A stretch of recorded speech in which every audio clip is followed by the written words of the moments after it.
A number of videographers I've spoken to recently are increasingly concerned about what they regard to be a slow economy, and that they're finding there's not as much work around for videographers.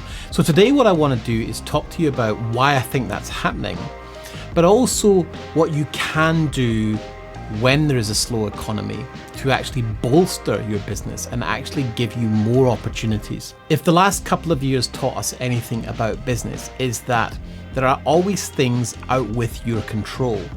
But I think that if you spend too much time watching the news and potentially speaking to other filmmakers about this so-called slow economy, you might find yourself believing that that's the case. Now, all of my Video Business Accelerator clients are not experiencing this. They're actually out there busy. Some of them busier than ever, some of them having record months. So what they're doing differently, I'm going to share with you today. But let's just talk for a moment about why this is happening. So yes, there are some economic pressures in different parts of the world. Rising fuel costs, mortgage rate interest rises, and the conflict that's happening in Europe. But there are things that are happening at a broader scale. So what I think is happening is a lot of bigger businesses who have money don't want to be seen to be being frivolous during a time of perceived austerity. But the fact is, not every industry is going through a downturn. But what I have observed with my clients is that the clients are taking a little longer than usual to make decisions, and some of them are delaying projects that potentially they would have done now, but they're waiting till a bit later on.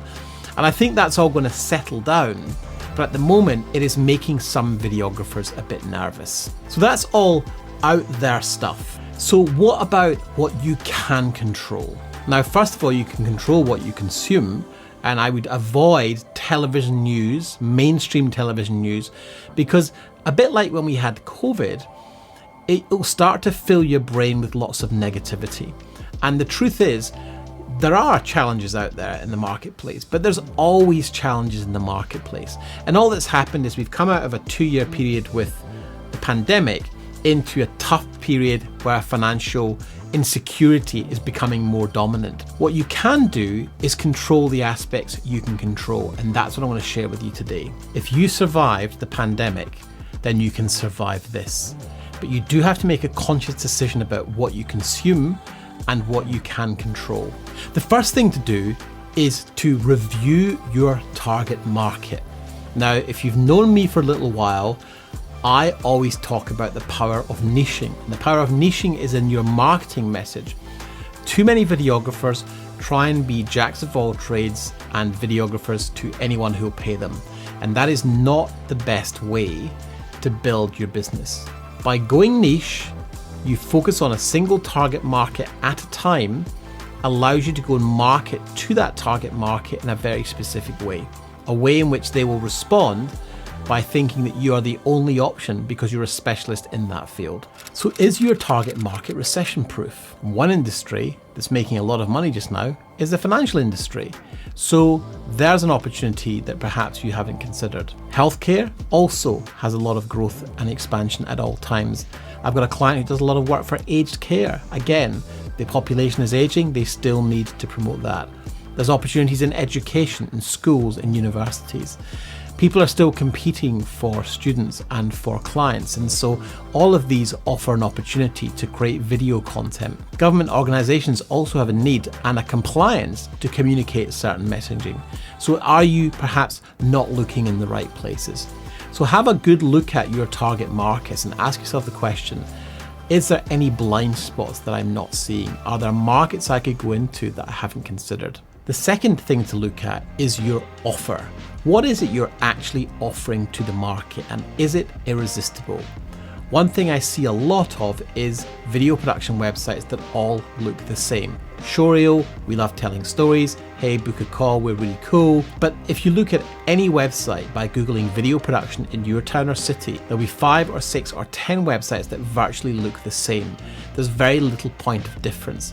And when there's very little perceived difference from the prospect community, from those that might buy your services, then the only thing they can measure you on is price.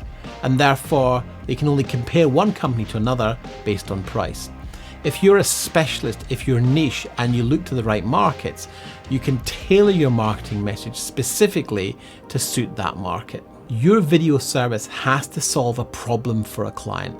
And if you understand what problems they solve, you'll win. I have a client who specializes in healthcare, and he recently won a $300,000 project with Johnson & Johnson because he already had a page full of healthcare videos. And remember, when you're offering your services to a larger company, you're actually dealing with an individual who represents that company.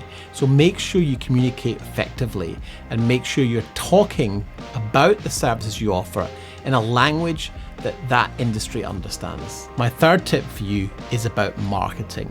And oftentimes I'll talk to prospects and they'll say, well, I've never had to do any marketing and all of my work comes from word of mouth. And this is why some videographers are finding it tough right now.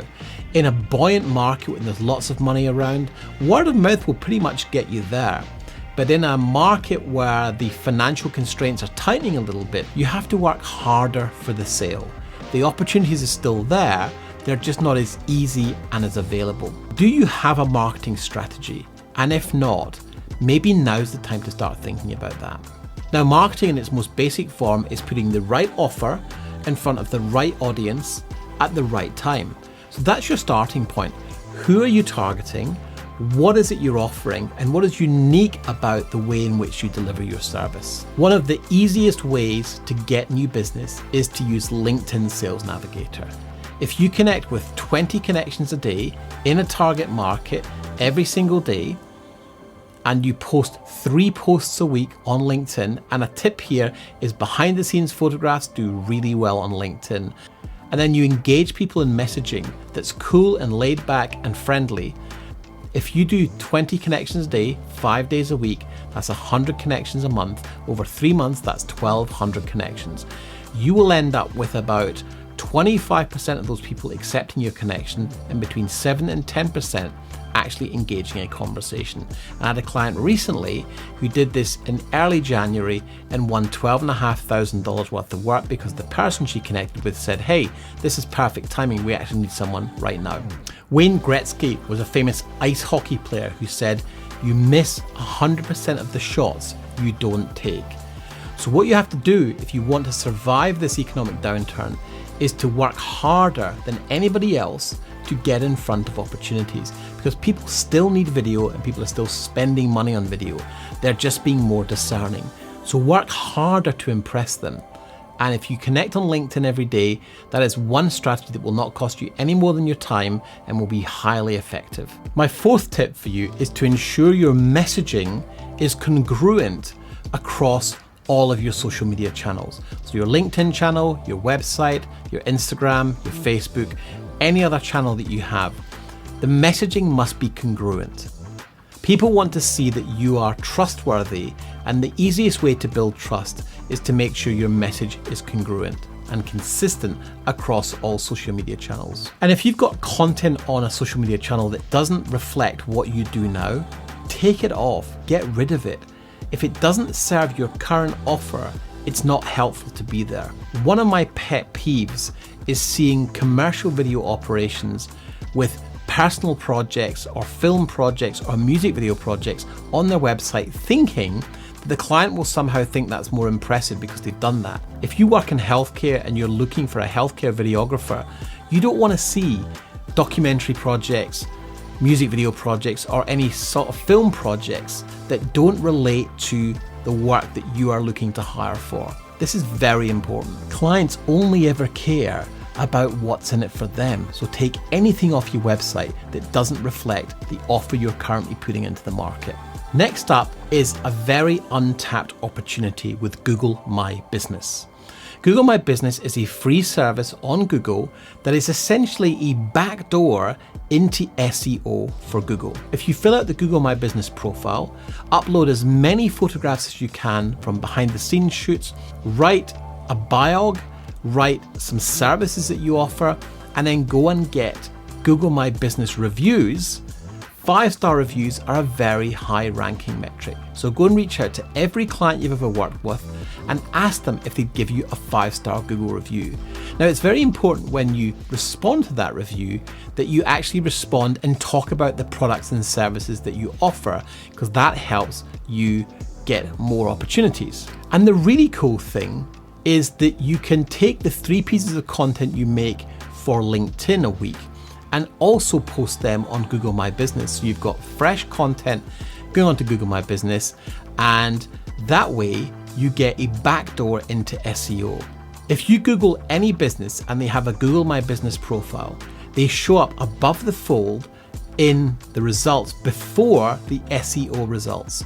So if you give Google enough information in your Google My Business profile, you will naturally show up in searches for keywords faster than someone who's trying to optimize for SEO. Now, we have training for this inside our Video Business Accelerator program, but what I'll do is give you the basics. The basics are optimize your business for the services you offer in your location. The businesses with the most Google reviews generally show up first over businesses with less Google reviews. These are amazing metrics for social proof because people believe a Google review can't be hacked. And finally, draw up a list of all of the clients you worked with last year. Put them into a spreadsheet and track how much money they spent, how many jobs they did, and when was the last time you contacted them. A lot of videographers fail to contact clients unless they're looking for work. So contact all those clients and literally call them up and say, hey, how are you doing? We've noticed things are slowing down a bit in the marketplace. How is your business being impacted by this economic downturn? And ask them questions about how that's impacting them. And then this is the magic. Ask them if there's anything you can do to support them. It might just be to get together and brainstorm some ideas for when things get better. But this strategy will show your clients that you care and are not just there to win work. And what you'll find is if you can engage people in that kind of conversation, they will naturally say to you, hey, actually, we've got a project we could do with doing here, and work with them. People love to feel heard, seen, and understood. If you start treating your clients like that, you will find quickly that you'll have a lot more opportunities in your pipeline, regardless of what's going on out there in the world that you can't control. And here's a bonus thought just to leave you with. It's very hard when you're running a video business on your own. And that is why I created my Video Business Accelerator Masterminds, to create a community that not only teaches you how to grow and scale your business to 2x, 3x, 4x, but actually gives you support on a weekly basis with other people who are further down the road than you are. So if you'd like to learn more about that, I'll leave a link below or click the link above and you can learn more about how those programs work and how they might benefit you. Now, for more help on how to grow your business, go watch this video, why the business side of videography is so important.